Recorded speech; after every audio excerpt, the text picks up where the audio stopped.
Welcome, everybody. It's time once again for the next chapter with Charlie Hedges as he explores turning the page on his life and yours. Hey, Charlie. Hey, Paul.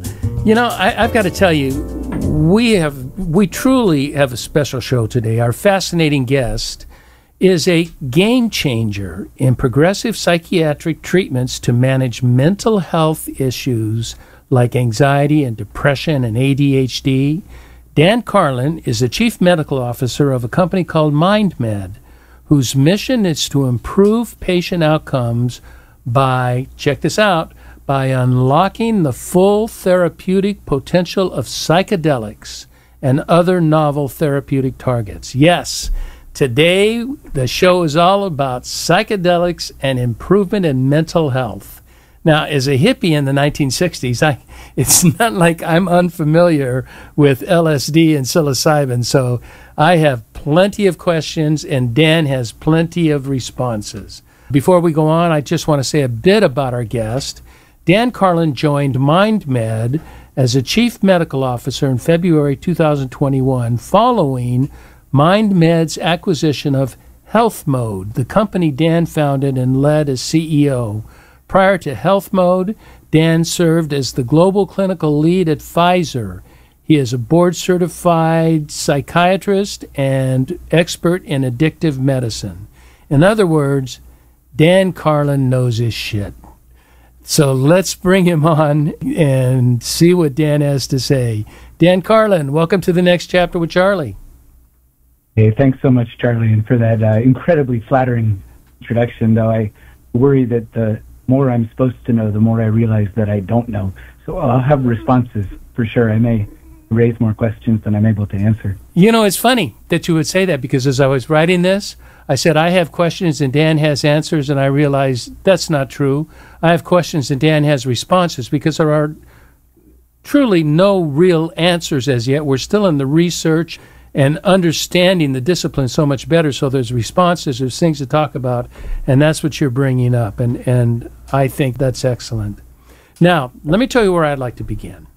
I was listening to a few of your YouTube interviews, which were fascinating, and you were discussing in one of these interviews, you were discussing the purpose of psychiatry.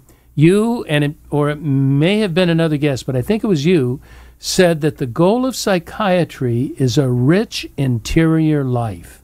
We always think about it, medications, helping people, treating people, but it's so much richer to say that it's a rich interior life. I'd love for you to talk to me about that. I love that notion. I mean, this gets to the point of all of this, and at some level, the point of psychiatry can't be disentangled from the point of life. And for everybody, that's going to look different. But for the most part, the goal, in my mind, of psychiatry ought to be to help people find the things that bring them satisfaction and joy, and in many cases, pleasure. Find ways to match what they want with what they're able to reach, and rinse and repeat at some level, to keep finding new goals, to make plans to reach those goals, to evaluate how well those plans worked and how well reaching the goal matches the expectation of the goal, and to move through life as much alignment between all of that, as you said, rich inside life, that rich interior life that kind of contains everything, and match that to the world around as best someone's able. And obviously that can hold true folks who don't have diagnosable psychiatric illness or don't want to be diagnosed with psychiatric illness, all the way through to folks who can be really impaired by psychiatric distress or psychiatric illness. Goals sort of stay the same, which is, can we figure out what's inside and what's motivating, and help to reach some alignment between that and the external reality. That, I so agree. I've been in therapy for quite a while, and not because, well, probably because I'm so messed up, but because I was with a psychologist for about 15 years, and I've been with a psychiatrist for the last 15, and we only meet monthly, so it's not like we have to resolve critical issues, but that I'm doing a check-in. Everything is about a rich interior life. It's not about trying to make me survival. It's more than survival. It's rich survival. So I'm a strong advocate of psychiatry, and I'm a strong advocate. Well, I can say advocate because I don't know much, but I love the direction you are pursuing. So, Dan, as a psychiatrist, I want to switch from that a little bit, and I'm really curious, how did you get interested in psychedelics as a potential therapy for mental illness? Probably about the same way everybody else did. I wasn't in the world of psychedelic research or psychedelic drug development. I had, as you said, worked at Pfizer developing psychiatry drugs, but much more of what we think of as conventional psychiatry drugs. And I became aware of this growing body of what we might call modern research into the psychiatric uses of psychedelic drugs through press, through both psychiatric journals and through the lay media, and was at the time working on psychiatric device development, so digital devices to treat psychiatric illness, and watching from the outside as this excitement around the return this class of drugs that, as I'm sure we'll talk about, had been put away for a bunch of reasons that had nothing to do with true safety and certainly nothing to do with their potential efficacy. And so when the opportunity came up to fold the digital company that I was working at, as you said, into MindMed and get back to drug development, and particularly drug development with this incredibly exciting set of drugs that we're working on, it was kind of a perfect opportunity for me. I couldn't really have imagined a job that I wanted more than the one I got through that acquisition. Are you sort of a person that pursues novel ideas because traditional therapy has been, traditional meds, and, like me, you and I talked about it, I diagnosed with anxiety disorder and sometimes manic depressive, but I have been on a handful of years, I've been using Zoloft and Abilify, which are your traditional therapies, and they've worked well for me. But I still see, I see this potential of the rich interior life again. That's something that's going on with the psychedelics. Is there something that happened that made you say, man, we need to change our game? We are not seeing, I'm guessing, we are not seeing the kinds of improvements that we would like to see. That's exactly right. And I think it's important when we talk about these new, not new exactly, right, old, but newly revived drug classes like the ones I'm developing, that we don't be overly dismissive of the potential benefits from existing treatments. And as you say, the drugs you're taking, and an SRI, a traditional antidepressant, and a newer second generation, and an SGA, can provide enormous benefit for people, particularly when the struggle is a lot of bad feelings. Most of the drugs that we have access to today as prescribers are much less about the promotion of feelings than they are about the suppression of bad feelings. And if some feelings get suppressed alongside, well, we tolerate that as an unwanted, an adverse event, something that we have to tolerate because the drug is doing enough to help the bad feelings be less present. None of that gets at what we started with, which is the rich inside of a person. None of that gets at and understand who you are and how you are and how you want to be in the world. Now, psychotherapy, I'm a huge advocate for psychotherapy. And I think it's wonderful that you've been in psychotherapy, that you are in psychotherapy. The neatest things about particularly dynamic psychotherapies, which are all about exploring the unconscious and helping to make the unconscious conscious, right, is that the point of therapy is the therapy itself. You don't go into dynamic therapy knowing what the real purpose of the therapy is. It's something you discover along the way.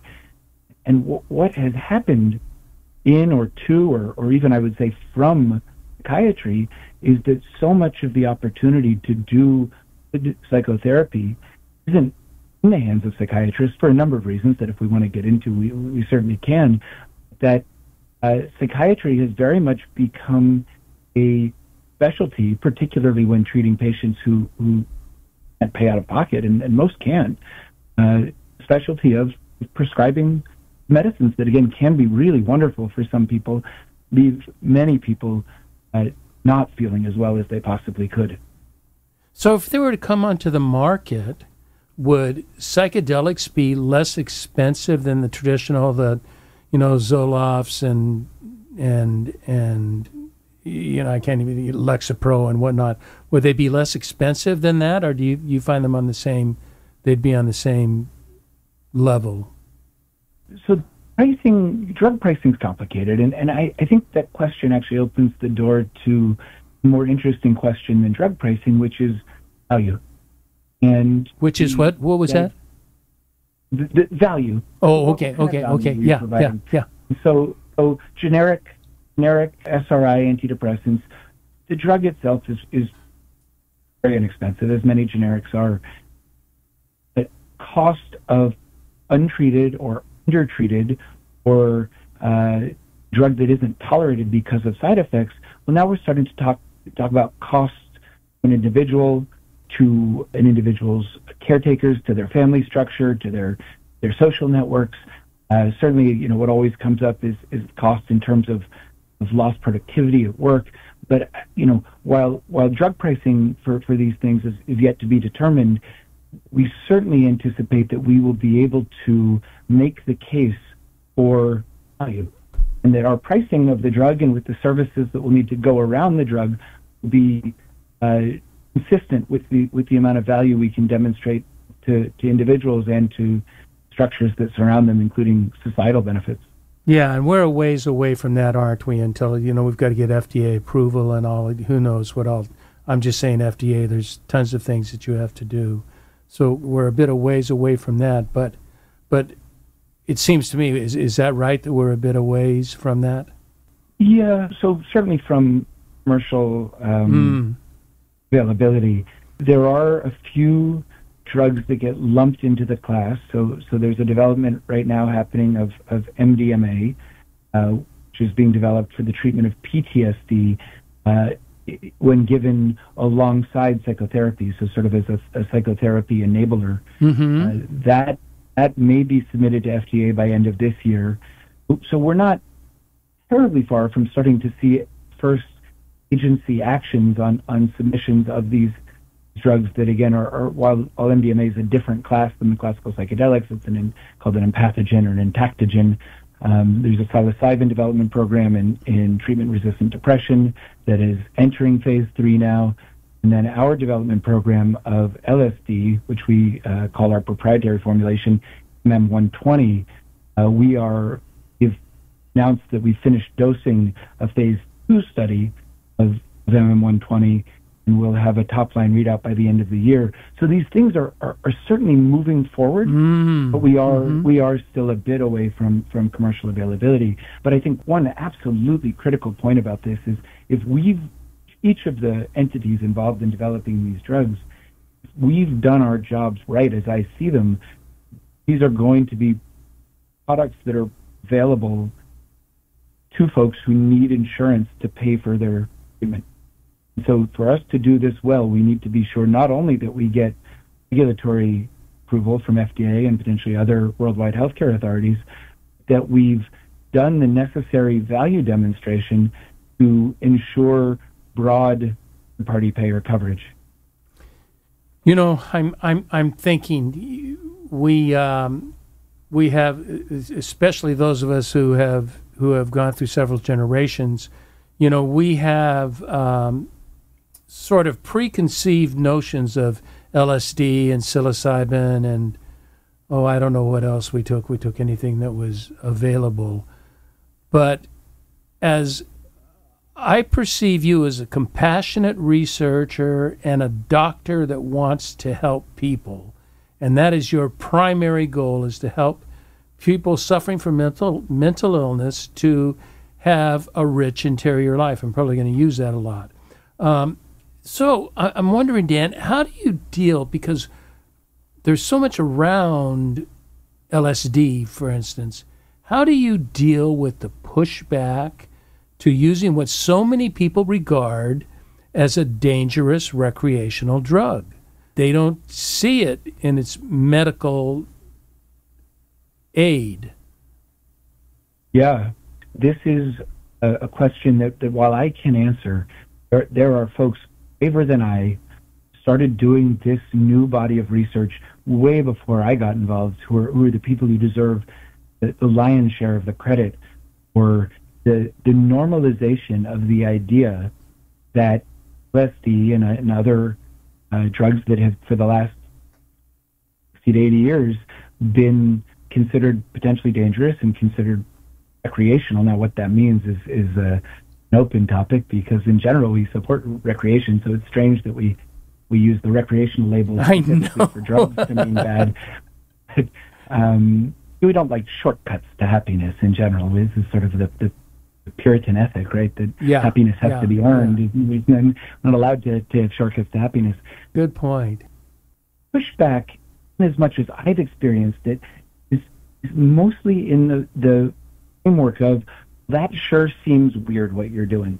It's not necessarily, oh, this is a terrible idea, these are horribly dangerous drugs, but people do raise some of the stories that came out of the first wave of scientific experimentation, but also, of course, you call it illicit use experimentation or recreational experimentation, again, with a asterisk around that word, that isn't this potentially dangerous? What are the risks?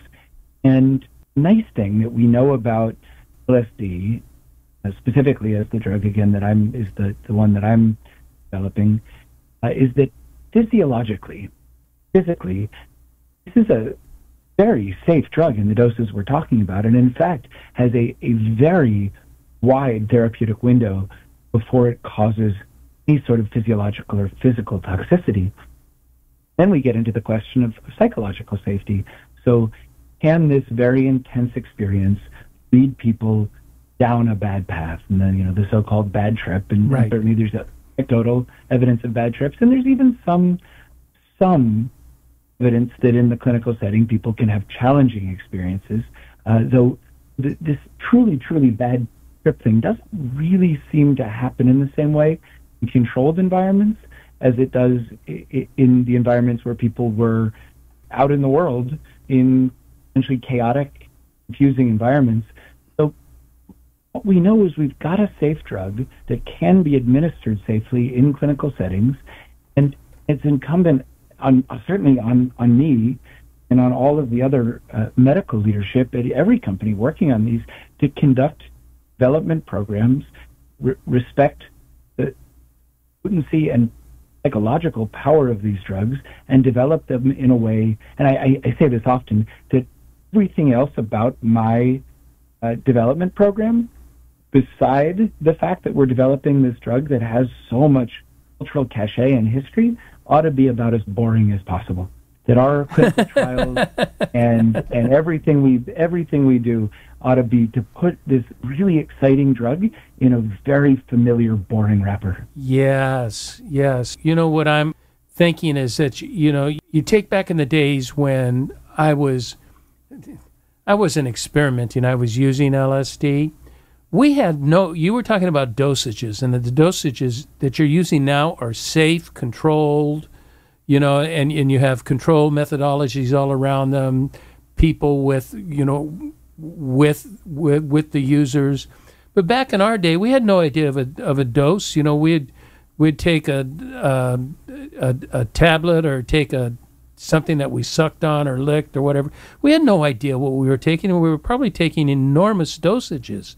Or I don't know, enormous, but a lot stronger than what you're using now. Would you say that's true? It could be true. It could be true. Okay. The interesting, when you talk about drugs that are being manufactured outside of the pharmaceutical manufacturing processes, is that who knows, right? Who knows what's in them? Who knows what the dose is? Who knows, how much of that blotter paper is the right dose? Blotter paper, that was what it called, yeah. Yeah, which we are not using. What we do know is that there's a range of doses of, that people have converged on that are the dose that induces a pretty substantial experience. And in this phase 2 study I was talking about, we're actually doing a dose range finding study. So we're taking this, what we call good manufacturing processes, manufactured LSD, and we're giving people five different dose not options, because they don't really get to choose. We randomize them and choose for them. We're giving 0, that's placebo, 25 micrograms, which is generally thought to be right about the perceptible threshold, right about the edge of where you start to get some real experience. 50 micrograms, which is into the perceptible experience, but would not generally be considered a strong dose.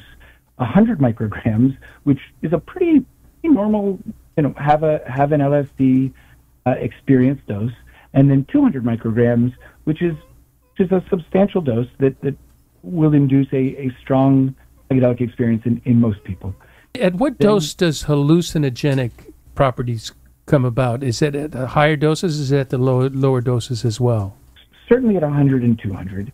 And then some people will have hallucinosis is an interesting thing because what we're really talking about is visual changes, and where visual changes become full-blown, seeing things that aren't necessarily there. That is not exactly the LSD experience, but the visual changes to be present at about the 50 microgram level. Okay, I tell you what I want to do. I've got a couple of steps. We've kind of given an introduction into what's going on and what it's like, but I think we need to articulate or identify what are the positives and the positive impacts of using psychedelics. And it's groups like yours, but also just so our listeners, they may or may not be aware, and correct me if I'm wrong on the institutions, but institutions like Johns Hopkins and University of San Francisco are deeply involved in studies of psychedelic research, are they not? Yeah, absolutely. And again, to the credit of the folks who started doing this research at institutions like Hopkins, and to the credit of the institutions, quite frankly, because doing this for the first time in a lot of years is unusual, and institutions can be risk averse. And so to everyone involved's credit, willingness to look back at this old research from the 50s and early 60s and say, hey, there's something here, something in these drugs that sure looks like they provide robust and durable benefits to people. So we owe it to people, to our specialty, to perhaps even in some people's minds, to the drug, to test that hypothesis in modern research and using modern methodology. Okay, so here's the topics that I would like to do. First, I want to talk about the positive potential impacts of drugs like LSD and other psychedelics. And then I want to talk about the historical myths that so many professionals and potential patients may be concerned about, but that'll be second. The first thing I want to do is let's talk about what can a psychedelic do that my medicines of choice, Zoloft and Abilify, what can a psychedelic do that my traditional medication may not be able to do, or traditional medications for other people, since mine seem to be working okay, but there's something that psychedelics are offering, some therapy that they're offering that are not offered by traditional drugs. What kinds of therapies are really, in psychedelic uses, are really impacting individuals? That's exactly the right question. And the answer is both. There's a simple answer and then a much more complicated answer.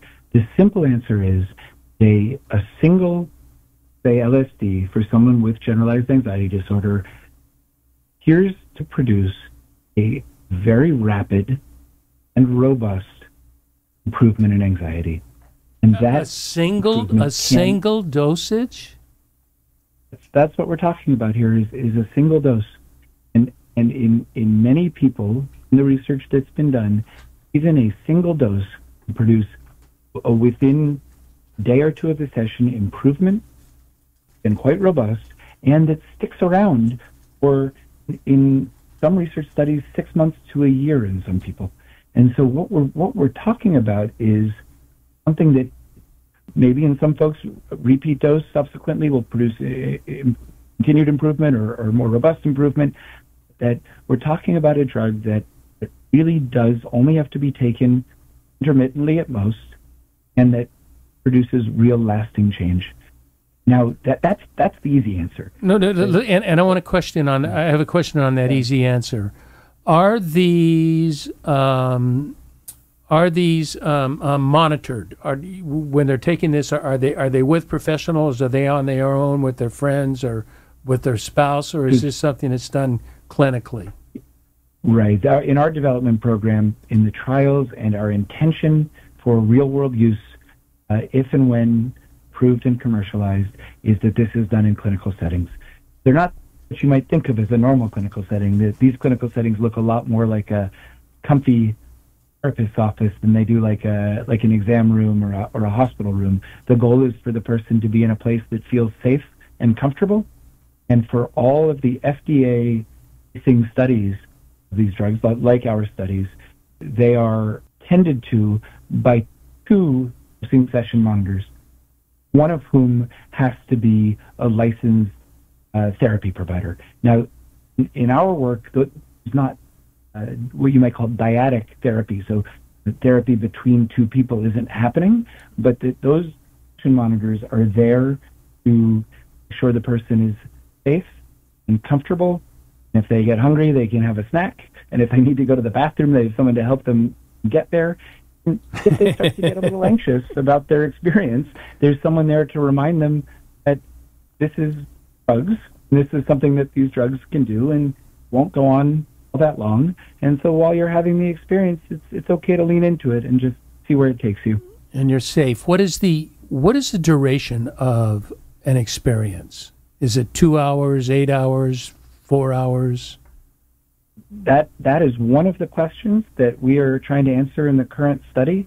The usual numbers that are cited for LSD is something in the range of 7 to 10 hours. Oh, really? Yeah, it can be, and again, it's dose dependent, it's individual dependent.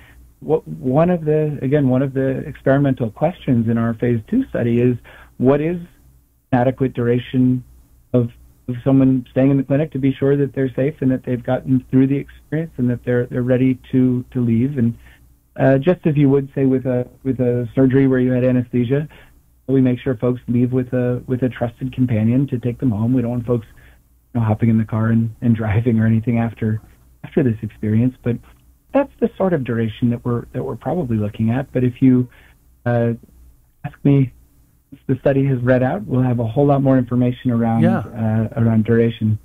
Is the therapist that is working with the people and the assistant, do they function as sort of Sherpas? Do they walk people through a process and talk to them, or is it just primarily observation?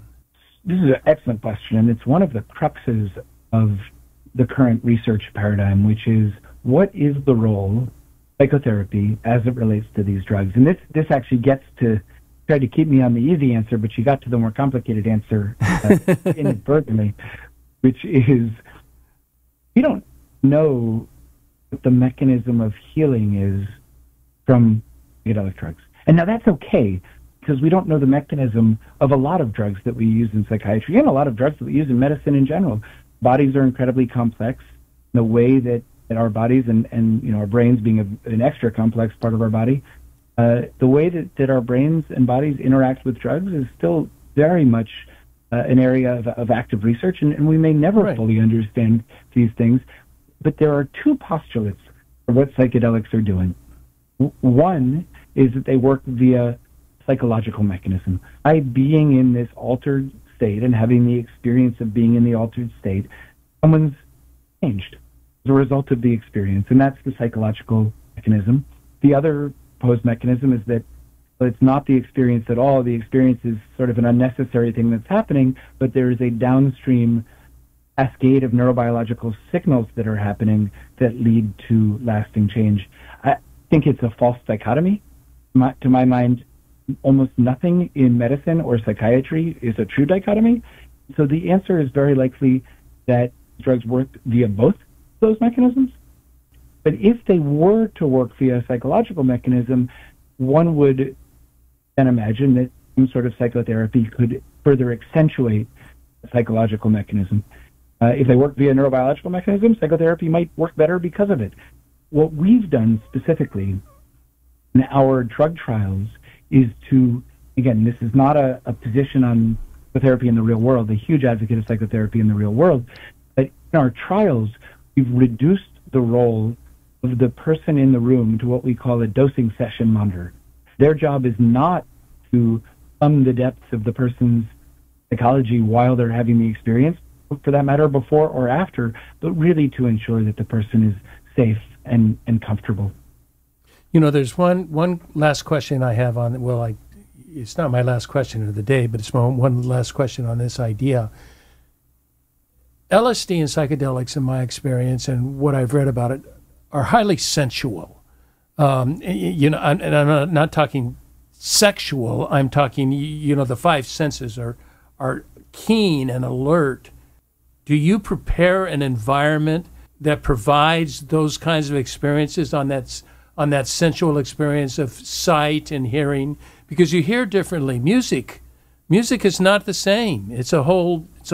You've never heard music until you've heard it on a psychedelic. I'm sorry, you know, I remember that from 40 years ago or whatever. Do you do something environmentally to make it a pleasant experience for the patient? I like the comments, you've never heard music until you're on a psychedelic. I would go one further and say, probably never seen music on a psychedelic.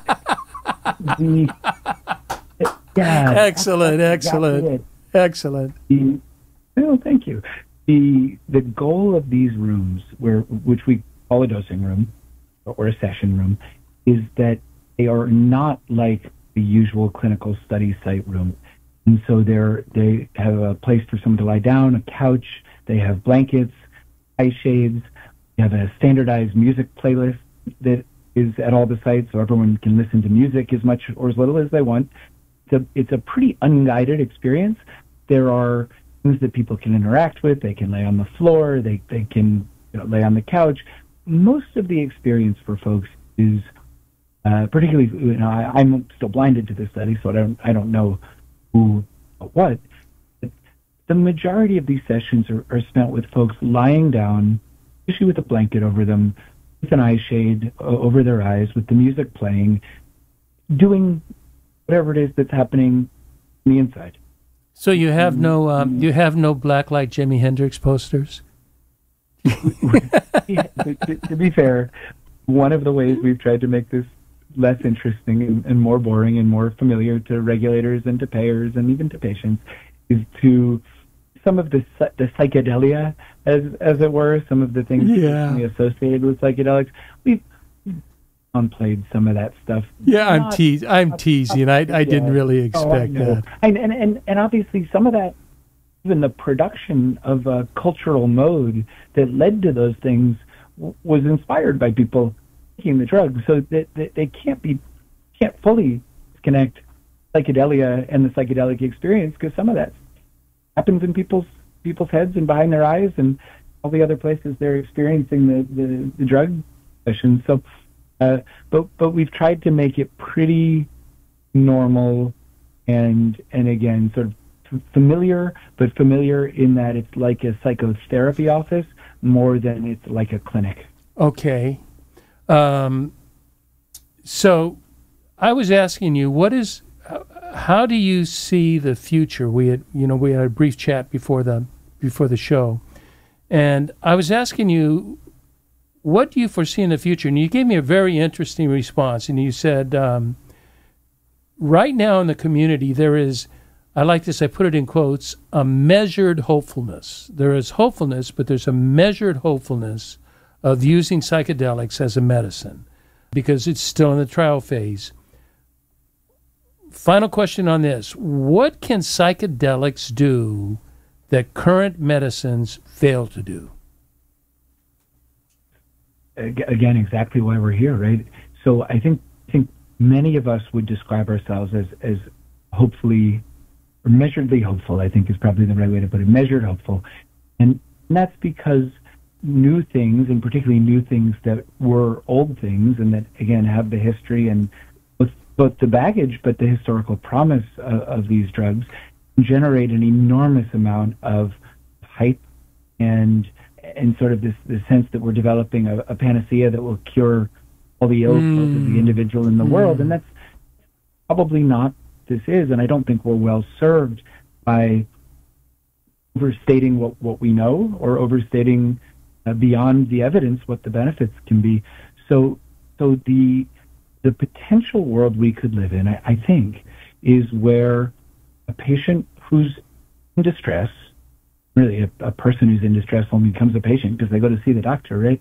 A person who's in distress is able to see a psychiatric professional who is able to then evaluate their appropriateness for treatment with, say, LSD for generalized anxiety disorder, and prescribe the drug.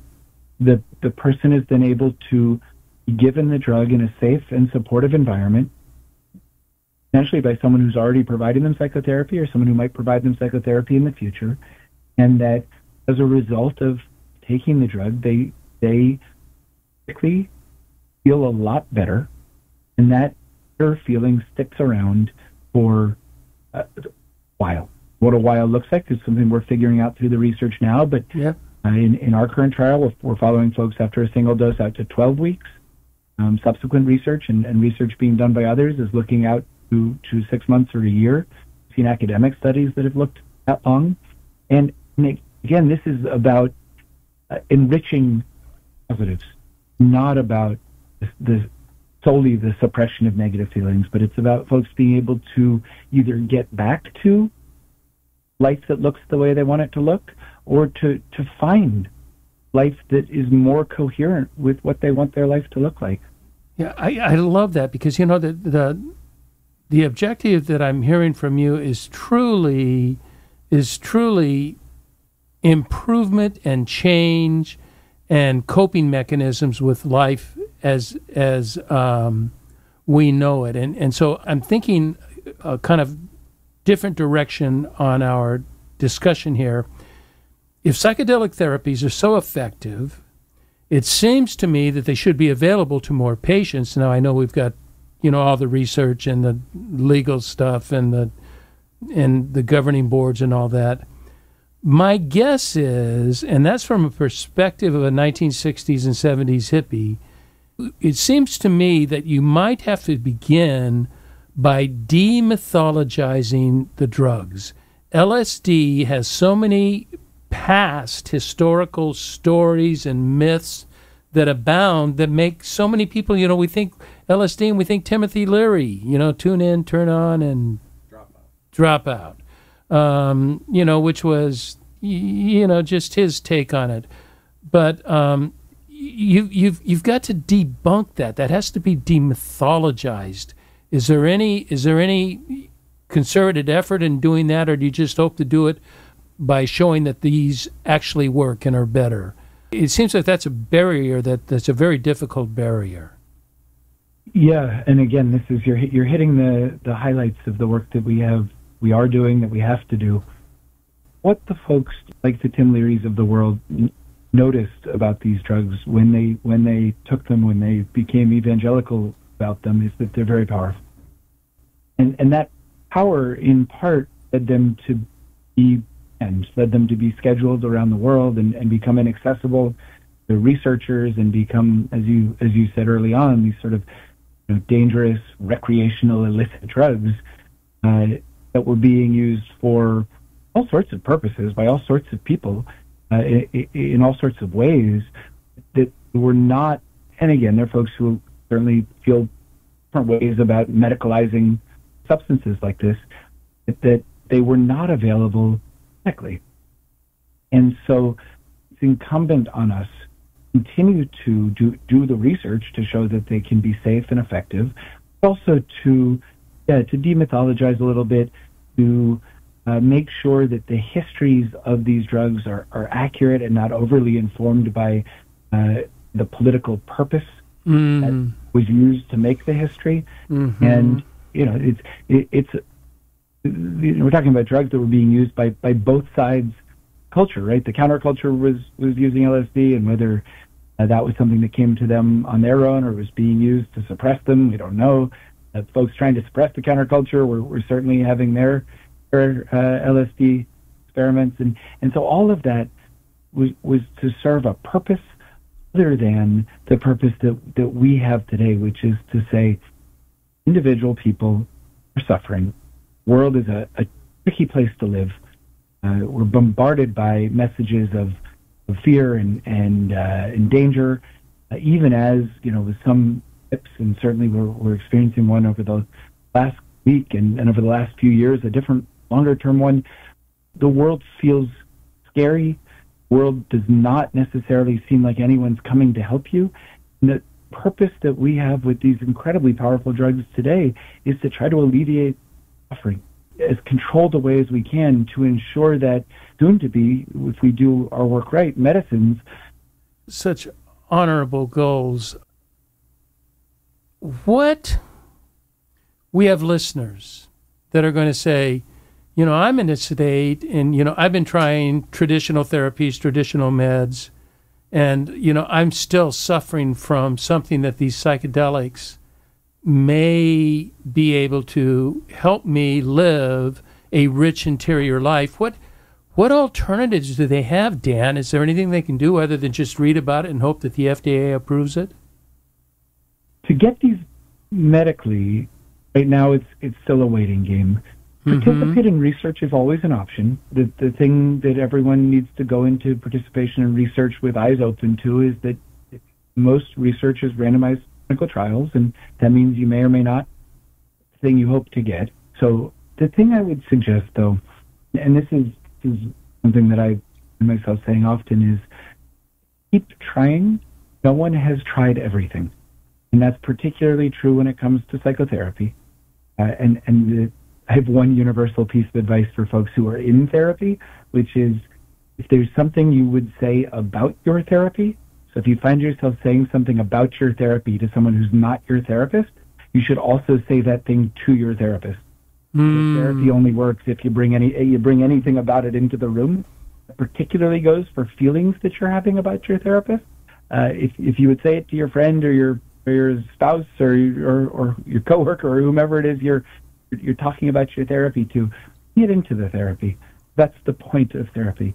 Yeah, but you've got to have a really confident therapist in a relationship, a trusting relationship. Otherwise, there can be threats and not threats, but insecurities that can come up that you're challenging my work. We got to trust.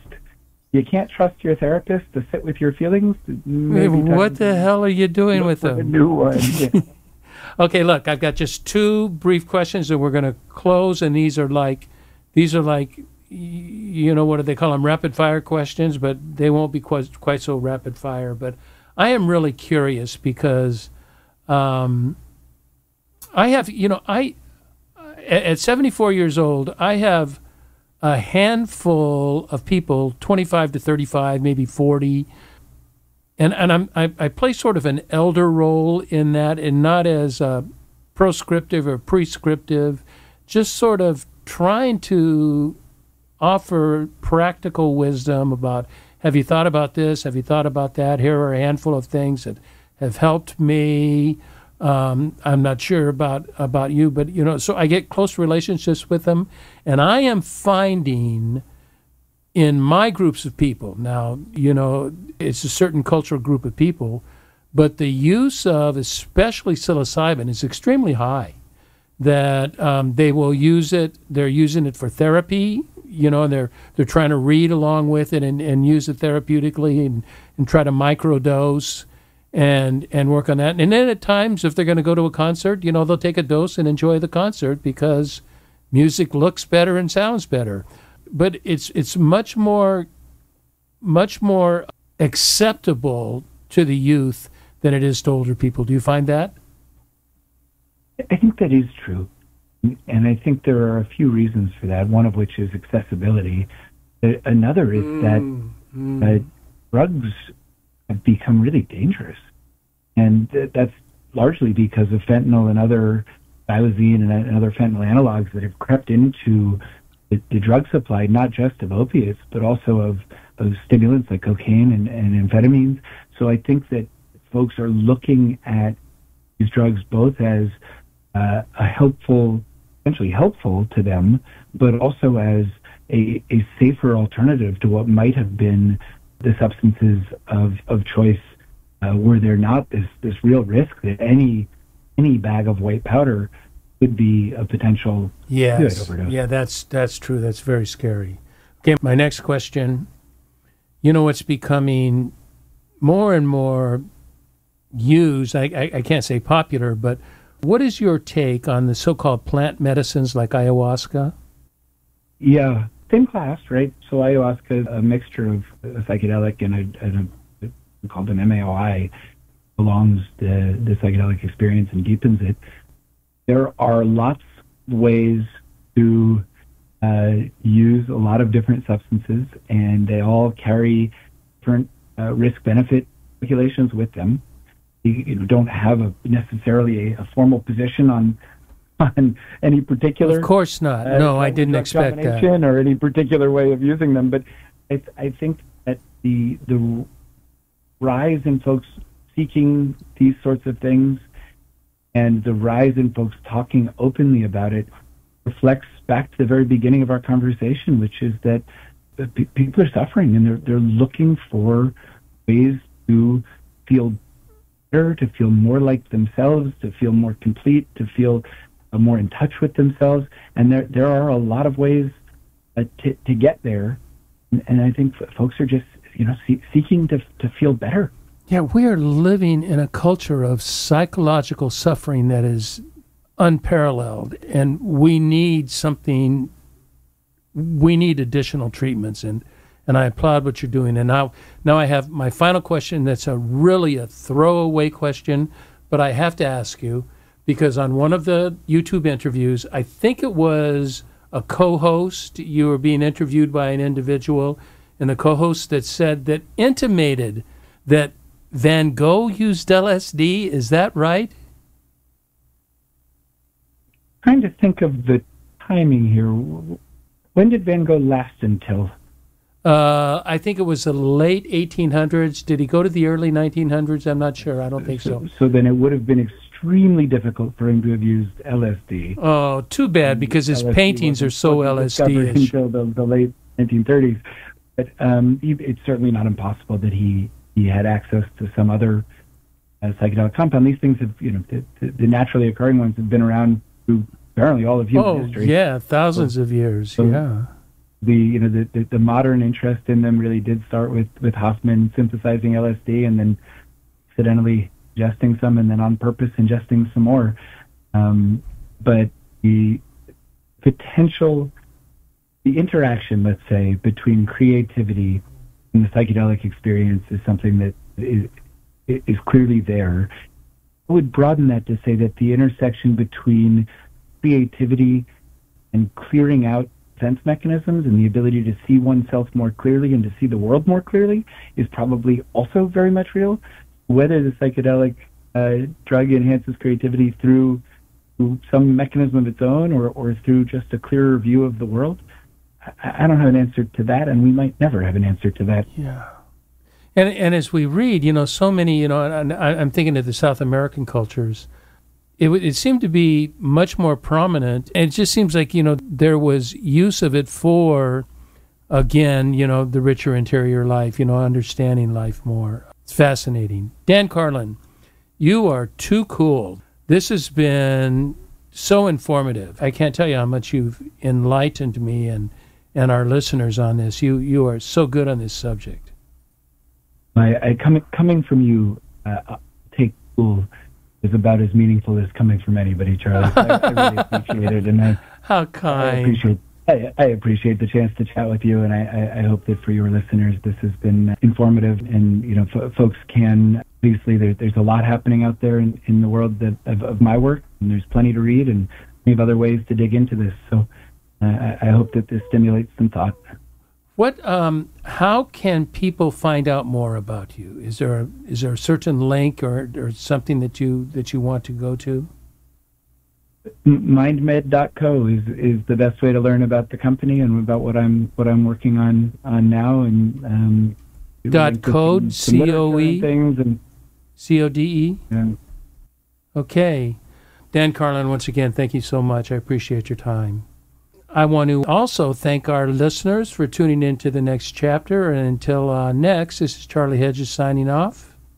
Bye for now.